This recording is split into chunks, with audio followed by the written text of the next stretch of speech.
That blaster's on full.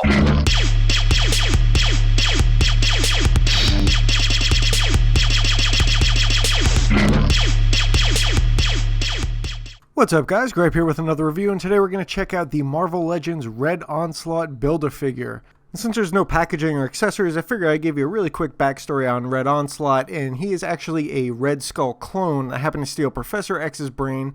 Then he took over Genosha, turned it into a mutant concentration camp where he locked up Magneto. Once Magneto was freed, he killed him and unleashed the Red Onslaught character. And this mostly takes place in the Access event. So now check out the figure itself, and here are all the pieces laid out. It's a torso, a head, a cape, 2 legs, 2 arms, and 2 shoulder pads. So let's assemble this thing. We'll pop the head on first, get that on there, and does snap on. Well, you do have to put some force into it. The arms go in rather easily, and they just snap right in. But the legs are a different story altogether. It really took me some effort to get those on. You can see I had trying to force this one on, twist it. I just gave up. It started with the other one. And you really do need to use a twisting motion to get those to pop on there. Once they're on really well. You can see I was really having some struggles with the left leg on this figure. But once I got it on, it wasn't too bad. And you pop the shoulder pads on and the cloak, and then you are all set. So now let's check out the sculpt and paint on the figure itself, and I think it came out really good. I especially like this head sculpt. I think the sculpt work on it is really nice, and the paint app on it is also really good. These teeth look great. The eyes came out really good. It's got a nice black wash over the red parts. You can notice there is a little bit of paint missing on a few of those teeth there, almost like he has some chipped teeth. But other than that, I think the head came out perfect. The rest of the body also has a nice black wash applied. You can see there's some here on the inside of the elbow and in that bicep cut there. The hands came out really good as well. I really like the sculpt work on those. They're just a plain purple plastic, but I think the sculpt work really looks good on those. And the musculature is really interesting on this guy. I love that they have that black wash in between the muscles all over it.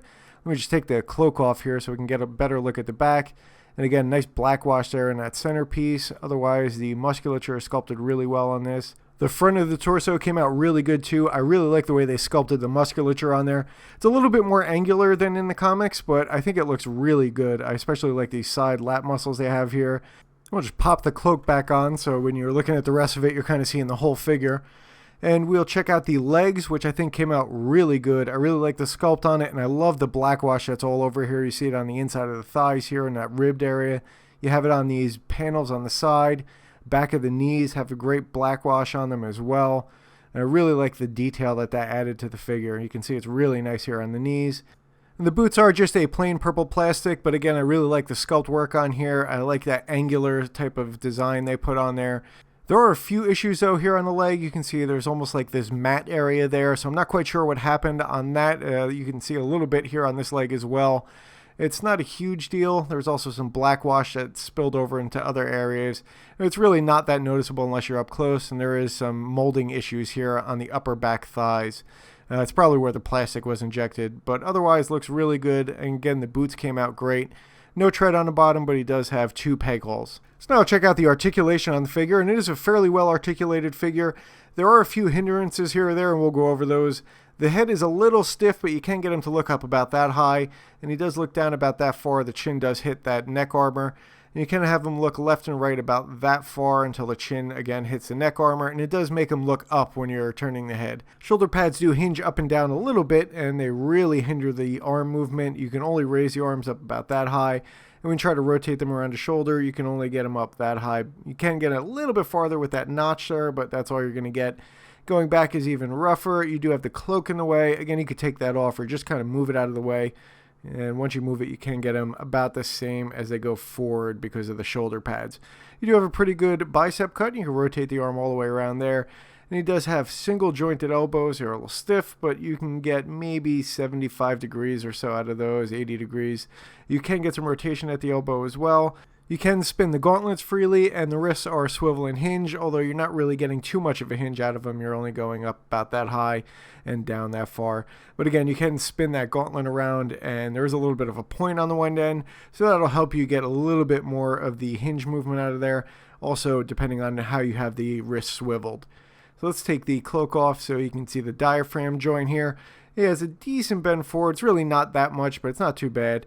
Same thing with backwards, although you can get it quite a bit farther going back.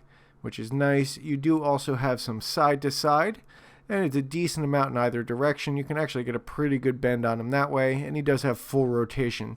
And there is no articulation at the waist, so we'll check out the hips. You can get the legs out about that far. They really don't go out too far, but it's more than adequate to get some good poses.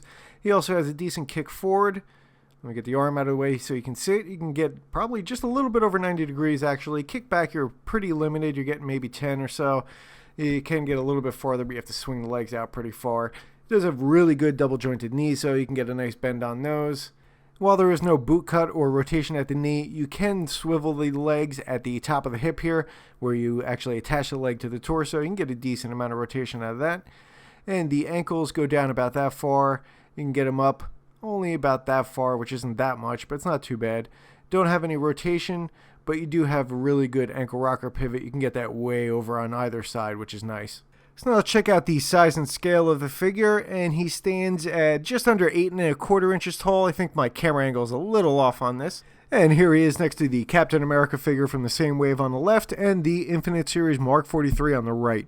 And you can see he's definitely an imposing figure, as he should be, as he's a Build-A-Figure, and he is rather large in the comics as well. And here he is next to the Infinite Series Thanos Build-A-Figure. And as you can see, he's definitely a bit more imposing than the Mad Titan, which I'm sure Thanos is not happy about.